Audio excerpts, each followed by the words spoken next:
Between 23 and 3.6 million years ago, during the Miocene and Pliocene epochs, the planet-us oceans were dominated by one of the largest predators to have ever existed, the Otodus Megalodon.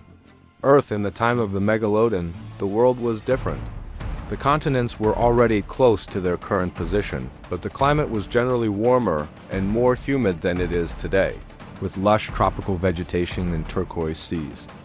Vast stretches of shallow prehistoric seas covered the coastal areas. Crystal clear turquoise waters revealed the sandy seabed and coral formations. The Isthmus of Panama had not yet completely closed at the beginning of its reign, allowing free exchange between the Pacific and Atlantic Oceans. The oceans teemed with life. Primitive whales, ancestral dolphins, and early seals abounded. Please say hello to the feared and revered Megalodon. This colossal marine species inhabited warm and temperate oceans around the world. Fossils have been found in the Americas, Europe, Africa, Asia, and Oceania. How did this colossus begin his life? Unlike many fish, the Megalodon did not lay external eggs. Like several modern sharks, it practiced ovoviviparity, meaning the embryos developed inside the mother's body and were born live. It is believed that even before birth, the strongest embryos fed on weaker embryos or unfertilized eggs within the uterus, a phenomenon known as oophagy, ensuring the survival of the fittest. At birth, a pup could measure between 2 and 4 meters in length, comparable to the size of a modern adult great white shark. During its infancy, the young Megalodon remained in shallow waters. This area contained a rich ecosystem of fish that provided food and rock formations that offered the small Megalodon protection. There, it learned to hunt large fish, sea turtles, and small whales. At this stage of its life, it developed skills through practice chases and attacks. It acquired swimming speed, sharp turns, and full acceleration. Intense, focused, and instinctive training to perfect its lethal ambush techniques. Direct maternal protection was likely limited after birth. It had to survive on its own. Its instinct was its teacher, and its predatory intelligence was innate. The Megalodon's evolutionary strategy didn't rely on prolonged parental care, but rather on producing large, strong offspring from the start. They were instinctively prepared for solitary survival from birth. In adulthood, the Megalodon reached colossal proportions, measuring between 15 and 20 meters long and weighing between 40 and 70 tons. Its jaws had an opening of nearly 3 meters, and its teeth measured up to 18 centimeters long. Its serrated teeth were perfectly adapted for tearing flesh and fracturing bone. Its immense size and powerful build indisputably positioned it as a top predator. As it grew, its diet changed, attacking larger prey, including primitive whales, ancestral dolphins, giant seals, and large cartilaginous fish. Whale bone fossils show bite marks that match Megalodon teeth, confirming its role as an apex predator. In its adulthood, it was the king of the ocean. It had virtually no natural enemies. It could swim with serenity and undisputed power in its realm.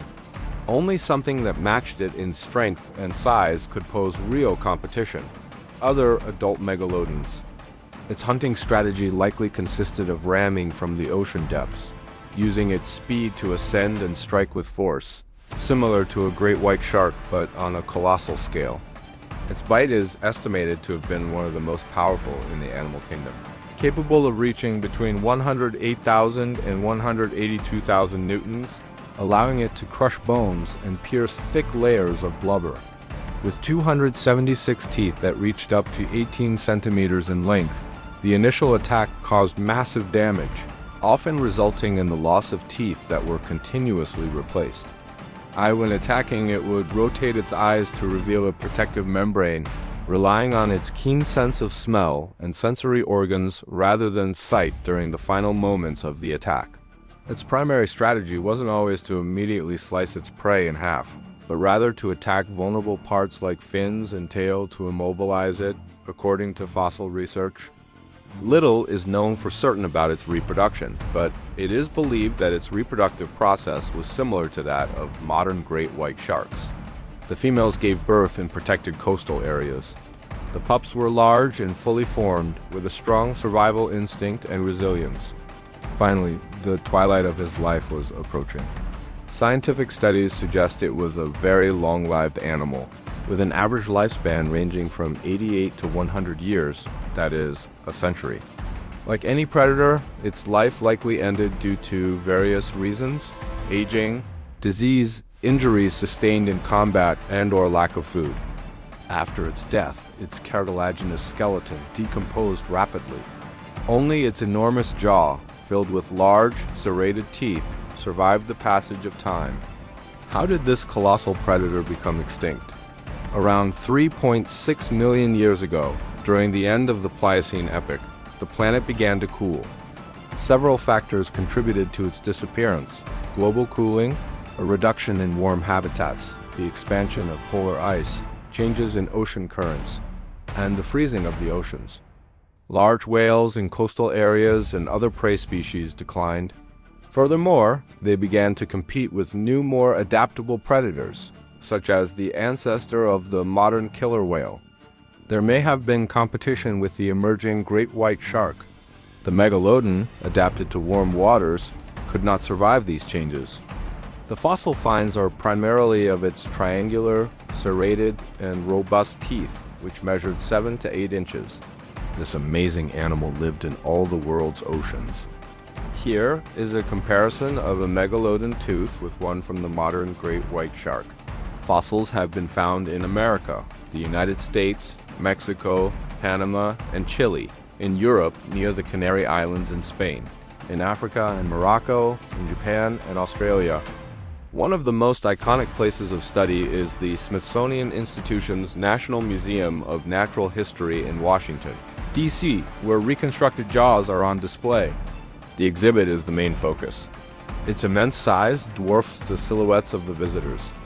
Impressive reconstructions can also be seen at the Natural History Museum in London. The skeleton is suspended from the ceiling. Its presence shows us the incredible scale of this fantastic predator. Does it have descendants? The megalodon has no descendants. For years, it was believed that its descendant was the modern great white shark, because both belong to the order Lamniformes. But it isn't, because they belong to distinct evolutionary lineages that diverged millions of years ago. Modern studies indicate that the great white shark is more closely related to the mako shark, Isurus, while the megalodon comes from an extinct lineage of broad-toothed sharks, Otodus. The megalodon was a titan of its time, a symbol of primal power once roamed our planet. Its teeth, discovered millions of years later, stand as silent witnesses to an ancient ocean where it reigned for over 20 million years. The legacy of this colossal animal, which dominated all the oceans, continues to fascinate and inspire awe throughout the world. It ranks among the greatest marine predators that ever existed. Enjoyed this video? Please give it a like, subscribe to our channel, and share it with your friends. Your support helps us create more amazing content. Thank you.